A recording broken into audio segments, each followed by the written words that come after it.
a história da humanidade como seu primeiro grande marco, um assassinato. E não um qualquer, mas um fratricídio. Caim, o primogênito de Adão e Eva, tomado por um turbilhão de inveja e ressentimento, levantou-se contra seu irmão Abel e o matou. Não o matou em meio a gritos de guerra ou sob o calor de uma batalha, mas em um campo de silêncio, num cenário onde a violência ainda era uma novidade e a terra, virgem de sangue humano, foi obrigada a abrir-se para absorver a consequência do pecado. O chão bebeu o sangue de Abel, e com ele algo se perdeu para sempre. Naquele instante, a humanidade deu seu primeiro passo rumo à sua escuridão mais profunda. Mas por trás desse crime que já é, por si só, devastador, há uma inquietação ainda maior. Um enigma silencioso que desafia não apenas os estudiosos da Bíblia, mas também os fiéis, os curiosos e os que buscam sentido em cada linha das Escrituras. Após matar o irmão, Caim é confrontado por Deus. A punição é severa, mas também peculiar. Ele seria um errante, um fugitivo sobre a terra, condenado ao exílio perpétuo. A resposta de Caim, no entanto, abre uma brecha no texto que muitos preferem ignorar. Ele diz que, onde quer que for, qualquer um que me encontrar me matará. Esse qualquer um não deveria sequer existir. Segundo o relato bíblico, até aquele momento, havia apenas Adão, Eva, Caim e o agora morto Abel. Então, quem seriam essas pessoas que ele temia encontrar pelo caminho? De onde surgiram? Como poderiam ameaçá-lo se, supostamente, não havia outros seres humanos na Terra? Essa questão solitária, lançada por Caim diante de Deus, já seria suficiente para abalar a linearidade da narrativa. E, de fato, ela é ignorada ou contornada por interpretações tradicionais que tentam justificar sua existência com filhos e filhas não mencionados de Adão e Eva. Mas o texto segue adiante e o mistério apenas se aprofunda. Caim parte, sai da presença de Deus e se estabelece em uma terra chamada Nod, localizada a leste do Éden. A própria menção de Nod é enigmática. Trata-se de uma terra que já possui um nome, uma identidade geográfica, mesmo antes de qualquer referência à sua existência ou ocupação. Como pode uma terra ser nomeada e existir fora do Éden, se supostamente tudo se resumia à família original? E mais surpreendente é o que o texto diz em seguida, com uma simplicidade desconcertante. Caim conheceu sua mulher, ela engravidou e deu à luz um filho chamado Enoque. Mas de onde ela veio? Quem era essa mulher? Foi uma irmã nascida de Adão e Eva, omitida na narrativa? Ou seria alguém de fora, pertencente a um povo desconhecido, talvez não descendente da mesma linhagem sagrada? Nenhuma explicação é dada. O texto permanece em silêncio, não oferece nome, origem, contexto. A mulher de Caim simplesmente surge, e com ela nasce uma nova geração. Talvez essa omissão não seja acidental. Talvez o silêncio das Escrituras seja proposital, uma cortina intencional que encobre algo que não deveria ser plenamente revelado. Porque o que vem depois é ainda mais intrigante. Caim não apenas tem um filho, ele constrói uma cidade, um empreendimento de enorme complexidade que exige estrutura, planejamento, mão de obra e, mais do que isso, gente. Cidades não são feitas de 2 ou 3 pessoas. Elas pressupõem comunidade, organização, cultura. Como é possível que Caim, supostamente isolado, amaldiçoado, errante, tenha sido capaz de fundar uma cidade? Quem ajudou? Quem habitava essa terra? De onde vieram essas pessoas? A cidade de Enoque, batizada com o nome de seu filho, é mais do que uma construção física. Ela é uma prova de que havia mais do que os olhos do texto sagrado permitem ver. O simples fato de uma cidade existir ali, naquele tempo, exige a presença de uma população esquecida ou apagada. Nod, a terra para onde Caim fugiu, significa errante ou fugitivo em hebraico. Alguns interpretam que não se trata de uma terra geográfica, mas de um estado espiritual, um lugar de distanciamento entre o homem e Deus. Mas se Nod era real, como sugere o texto, então ela já existia antes mesmo que Caim a habitasse. E se já existia, quem vivia lá? Seriam povos anteriores a Adão? Seres humanos formados por Deus em outro tempo, em outro ato criativo? Essa possibilidade, que contraria o relato tradicional de que Adão e Eva foram os primeiros e únicos pais da humanidade, tem sido considerada por alguns estudiosos e místicos ao longo da história. A ideia de povos pré-adâmicos, de uma humanidade esquecida ou suprimida das Escrituras, ainda que marginal, nunca desapareceu por completo. Ela vive nas tradições orais, nos textos apócrifos, nos mitos das civilizações antigas. Nod pode ter sido mais do que um lugar geográfico. Talvez fosse uma civilização, um agrupamento de pessoas já estabelecido, fora da narrativa do Éden. E se ela existia, precisava ser habitada. Se havia habitantes, então a mulher de Caim poderia ser uma delas. Isso mudaria radicalmente nossa compreensão da origem da humanidade. A Bíblia não estaria relatando a criação do primeiro ser humano em Adão, mas a criação de uma linhagem especial, uma linhagem espiritual, diferente da humanidade biológica que já caminhava pela Terra. Segundo essa visão, Adão seria o primeiro homem em relação ao plano divino, o escolhido, o portador do sopro direto de Deus, mas não necessariamente o primeiro ser humano em existência. A mulher de Caim, então, seria descendente de um outro grupo, uma linhagem que existia à margem da história sagrada, talvez sem o sopro divino, talvez vista como inferior, esquecida ou mesmo proibida. A união entre Caim e essa mulher representaria um cruzamento de mundos, um elo entre a linhagem espiritual do Éden e os povos que viviam fora do jardim. Isso explicaria não apenas sua súbita aparição, mas também o nascimento de Enoque e a fundação de uma cidade. Caim, mesmo amaldiçoado, constrói, gera, organiza. Ele não vive como um fugitivo errante no deserto, mas como um fundador de civilização. Isso implica que havia conhecimento, estrutura e, acima de tudo, povo. A cidade que ele ergue não seria feita apenas para si, sua esposa e filho. Ela demanda uma coletividade, e essa coletividade teria vindo de onde? Dos filhos e filhas não mencionados de Adão e Eva, ou dos habitantes esquecidos de Nod. Existem tradições judaicas, místicas e até gnósticas que sustentam a ideia de que o mundo era habitado por outros antes de Adão. Alguns textos antigos falam de seres criados antes do Éden, outros de uma criação dupla. Uma primeira humanidade feita à imagem de Deus, homem e mulher, e uma segunda criação, detalhada no Éden, com Adão moldado do barro e Eva retirada de sua costela. Segundo essa leitura, Gênesis capítulo 1 descreveria a criação geral da humanidade, enquanto Gênesis 2 apresentaria a criação específica da linhagem divina escolhida. Nesse contexto, a esposa de Caim poderia perfeitamente ser uma mulher da primeira criação, uma humana que não fazia parte da história espiritual que Deus começaria com Adão, mas que existia antes ou paralelamente a ela. E esse detalhe reescreve tudo. A esposa sem nome de Caim, apagada das genealogias e da memória oficial, pode ter sido o símbolo de um mundo mais amplo, mais antigo, que a narrativa canônica decidiu não registrar. A Bíblia, afinal, nunca pretendeu ser um livro de história universal, mas uma linha espiritual, um fio condutor que leva da criação à redenção. Aquilo que não serve a esse propósito é silenciado. O nome da esposa de Caim, portanto, não é esquecido, é omitido. E a razão disso pode ser tão profunda quanto desconcertante. Ela representa o outro lado, o que foi deixado de fora, o que existia, mas foi retirado da história oficial. Sua presença sutil e seu anonimato podem ser o maior indício de que a humanidade não começou com um casal em um jardim, mas com muitos povos, em muitos lugares, em uma diversidade que foi, por algum motivo, escondida. Essa mulher sem nome, sem passado, pode ser a peça-chave de um quebra-cabeça que nos forçaria a reconsiderar tudo o que pensamos sobre o início. Talvez Caim, ao se unir a ela, não apenas fundou uma nova cidade, mas inaugurou uma nova era, um novo tipo de ser humano, um híbrido entre o sopro divino do Éden e a carne esquecida de um mundo anterior. E nesse caso, sua descendência seria marcada por essa dualidade, carregando tanto a maldição quanto o potencial da fusão entre dois mundos distintos. O silêncio que envolve a esposa de Caim, então, não é um vazio narrativo, mas um véu. Um véu que, ao ser levantado, revela um universo de possibilidades, de povos apagados, de histórias ocultas e de verdades que talvez nunca tenham sido destinadas a ser completamente ditas. A construção de uma cidade por Caim representa um ponto de ruptura na narrativa bíblica, pois desafia toda a lógica que havia sido apresentada até então. A ideia de que o primeiro assassino, amaldiçoado por Deus para ser errante sobre a terra, teria fundado um centro urbano com estrutura, cultura e descendência, é no mínimo intrigante.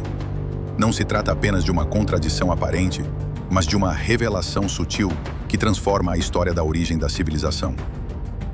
Você já sentiu que as suas orações, ainda que sejam intensas, não passam do teto? Que mesmo falando com Deus, o silêncio continua? E se eu te dissesse que existe um caminho antigo, um caminho testado por reis, profetas e santos, que ainda hoje pode transformar a sua vida espiritual? Sim, esse caminho existe. Os Salmos. E eles não são apenas poesias bonitas, são códigos espirituais, mapas da alma, orações vivas que carregam uma sabedoria milenar. Você já ouviu falar nos 150 salmos da Bíblia? Mas o que quase ninguém sabe é que existem 9 salmos adicionais aos 150. Salmos que foram silenciados ao longo dos séculos, mas que guardam chaves espirituais poderosíssimas para a sua caminhada. E é exatamente isso que você vai descobrir no curso Os Salmos, a alma das Escrituras. Hoje, nós vivemos em um mundo barulhento, acelerado, e muitos têm se sentido espiritualmente vazios, mesmo frequentando as igrejas, rezando, lendo as Escrituras. Nesse nosso curso 100% online, você vai mergulhar nos 150 salmos canônicos, nos 9 salmos deuterocanônicos, com uma abordagem histórica, teológica e mística. E você vai entender as origens de cada salmo, o significado simbólico e espiritual por trás das palavras e como aplicar os salmos à sua vida pessoal, à sua vida de oração e ao seu crescimento pessoal e interior. E vai acessar conteúdos que poucas pessoas no mundo estudaram com profundidade. Esse mergulho será conduzido por mim, Padre Fábio Marinho, que sou um estudioso com décadas de experiência em teologia bíblica, espiritualidade e psicanálise. Eu vou te guiar por esse caminho de descoberta com profundidade e verdade. Esse não é só um curso, é um chamado à reconexão com o divino. Se você sente que está pronto para dar esse passo, clique no botão abaixo e garanta agora a sua vaga para este curso. As inscrições são por tempo limitado. Caim, o fugitivo, o portador da marca do exílio, não apenas sobrevive, mas prospera. E mais do que isso, se torna o pai de uma linhagem que inaugura a arte, a música, o trabalho com metais, o nascimento da cultura material. Seu filho, Enoque, recebe não só um nome, mas uma cidade em sua homenagem. Esse simples ato carrega uma carga simbólica profunda. Nomear uma cidade é um gesto de permanência, de autoridade, de fundação de algo duradouro. Mas para isso acontecer, é necessário muito mais do que uma mulher e uma criança. Uma cidade implica em pessoas, coletividade, convivência, planejamento, leis, papéis sociais. E se tudo começou com Adão, Eva, Caim e Abel, e todos os demais filhos foram gerados depois da chegada de Sete, como explicar a existência de uma civilização nos tempos de Caim? De onde vieram os habitantes de Enoque? Quem povoou essa cidade? A resposta tradicional tenta mais uma vez resgatar a ideia de que Adão e Eva tiveram muitos outros filhos e filhas, e que em algum momento esses descendentes espalharam-se e formaram agrupamentos suficientes para justificar a existência de cidades. Mas essa explicação não apenas depende de especulações fora do texto, como ignora a urgência da narrativa. Caim constrói a cidade logo após ser exilado. E isso não dá espaço para que milhares de descendentes se multipliquem a partir de um único casal. O tempo necessário para tal explosão demográfica não cabe no enredo. Surge então uma pergunta ainda mais perturbadora. E se Caim não estivesse sozinho no mundo? E se já houvesse outros povos habitando as margens do Éden? Essa suposição, que por muito tempo foi marginalizada, começa a ganhar força quando se analisa o texto sem a lente da tradição dogmática. Nod, a terra para onde Caim foge, não é descrita como uma terra vazia, mas como um local com nome, localização e potencial de habitação. Isso indica que ela já existia antes da chegada de Caim, o que nos leva a crer que havia uma população ali, uma civilização talvez apagada da narrativa sagrada, mas real dentro do panorama humano. E se esses povos fossem parte de uma linhagem anterior à de Adão? E se eles representassem uma humanidade que Deus criou antes do Éden, mas que não recebeu o mesmo sopro espiritual? Caim, então, ao se unir a uma mulher de Nod, teria criado não apenas uma cidade, mas uma fusão entre dois mundos, o sagrado e o esquecido. E os frutos dessa união, seus filhos e descendentes, seriam portadores de uma herança mista, carregando tanto a marca do Éden quanto a memória de uma raça anterior. Isso explicaria o surgimento quase repentino de habilidades culturais avançadas. Entre os descendentes de Caim encontramos Jubal, pai de todos os que tocam harpa e flauta, Tubal-Caim, mestre de bronze e ferro, e Jabal, pai dos que vivem em tendas e cuidam de gado. Estas são especializações que pressupõem não apenas inteligência, mas tradição, transmissão de saber, prática acumulada. Tais desenvolvimentos culturais não nascem em isolamento. Eles requerem contexto, observação, experimentação e, sobretudo, tempo. Para que isso tudo existisse na linhagem de Caim, é preciso admitir que havia um mundo pré-existente, de onde esses conhecimentos foram herdados. Talvez Caim não estivesse inaugurando a civilização, mas apenas retomando um saber já perdido ou escondido. Essa hipótese ganha ainda mais força quando consideramos as tradições antigas de diversos povos. Os sumérios falavam de reis que governaram antes do dilúvio, seres quase míticos que teriam trazido os fundamentos da civilização. Os egípcios contavam sobre uma era de ouro, governada por deuses, antes da chegada dos faraós. A tradição hindu falava de yugas, ciclos de tempo em que a humanidade se desenvolveu e depois decaiu. O que todas essas culturas compartilham é a memória vaga, fragmentada, de um passado remoto, anterior à história conhecida, em que existiram povos poderosos, sábios, criadores de arte, ciência e cidades. Esses ecos talvez não sejam apenas mitos, mas reminiscências distorcidas de uma realidade suprimida.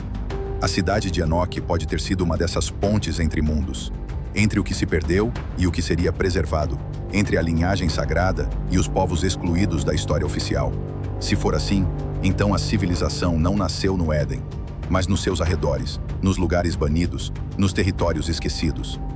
A Bíblia, ao concentrar-se na linhagem espiritual de Adão, propositalmente ignoraria todos os demais povos, pois seu objetivo não é documentar a história completa da humanidade, mas narrar a trajetória de uma promessa, de uma aliança.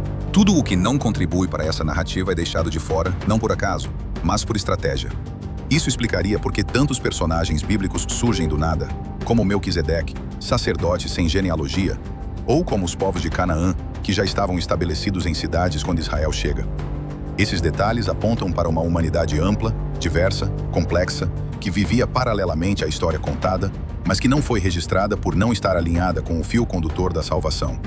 Caim, ao fundar Enoque, teria tocado uma verdade profunda e incômoda, a de que a linhagem sagrada não era a única, e sua cidade, ao florescer fora da bênção de Deus, provaria que havia caminhos alternativos, que havia sabedoria e conhecimento fora do Éden. Sua maldição, portanto, não foi impedimento, mas impulso. E sua marca, longe de ser apenas punição, pode ter sido o sinal de distinção, de identidade diante dos outros povos. Um lembrete de sua origem sagrada mesmo após o exílio. A fundação de uma cidade por um amaldiçoado é um paradoxo que revela muito mais do que parece. É o indício de que o mundo era vasto, de que a história era maior do que a contada, e de que a civilização talvez tenha começado não com bênçãos e pureza, mas com dor, exílio, cruzamento de linhagens e lembranças de um saber ancestral perdido. O capítulo de Caim e Enoque, longe de ser um desvio narrativo, é uma janela que se abre para um passado velado, onde os esquecidos construíram os alicerces do mundo. Com a fundação da cidade de Enoque e o surgimento de descendentes como Jabal, Jubal e Tubal-Caim, temos a gênese de áreas como pecuária, música e metalurgia.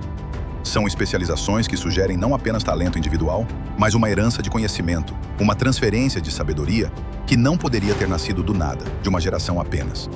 A teoria de que Caim teria se casado com uma mulher de fora da linhagem adâmica, talvez descendente de um povo pré-adâmico ou de outra criação, começa a fazer ainda mais sentido quando inserimos nesse contexto os textos como o livro de Enoque, que, embora excluído do cânon bíblico oficial, é uma das fontes mais ricas sobre o que pode ter acontecido entre os bastidores da narrativa sagrada.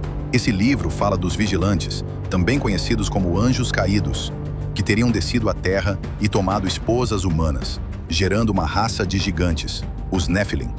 Esses seres seriam híbridos, dotados de força e conhecimento superior, e teriam corrompido a humanidade com saberes proibidos: magia, astrologia, guerra, manipulação de metais e cosméticos. O surgimento dessa linhagem híbrida, segundo Enoque, foi uma das razões principais para o dilúvio. Agora, se cruzarmos isso com a história de Caim, percebemos que sua cidade, seus descendentes, sua cultura e seu isolamento podem tê-lo colocado no centro dessa transformação radical da humanidade. Se havia alguém propenso a se unir com seres de fora do Éden, a se aliar com o que era rejeitado por Deus, esse alguém era Caim. Ele já havia sido exilado, já vivia à margem da linhagem sagrada, já carregava uma marca que o tornava único e separado. E talvez tenha sido essa condição que o tornou um ponto de atração para os caídos, para os anjos rebeldes que buscavam atravessar a fronteira entre o céu e a terra. É possível que a cidade de Enoque tenha sido o primeiro portal para esse tipo de contato, o primeiro núcleo de fusão entre o humano e o sobrenatural. As habilidades avançadas dos descendentes de Caim poderiam então ser não apenas fruto de engenhosidade humana, mas resultado direto de uma herança híbrida, de ensinamentos transmitidos por entidades que não deveriam ter cruzado o plano espiritual. Se for verdade que os anjos caídos escolheram se manifestar ali, é porque aquela linhagem já era diferente, já carregava uma marca que a afastava da proteção divina. E é aqui que a figura de Lilith, ausente da Bíblia, mas presente em muitos textos judaicos antigos, se encaixa como uma peça-chave. Lilith seria a primeira mulher, criada não da costela de Adão, mas do mesmo barro, e que se recusou a se submeter. Se a esposa de Caim foi uma descendente de Lilith, então o que surgiu da união dos dois não foi apenas uma nova geração, mas uma nova espécie, com raízes em duas histórias completamente distintas.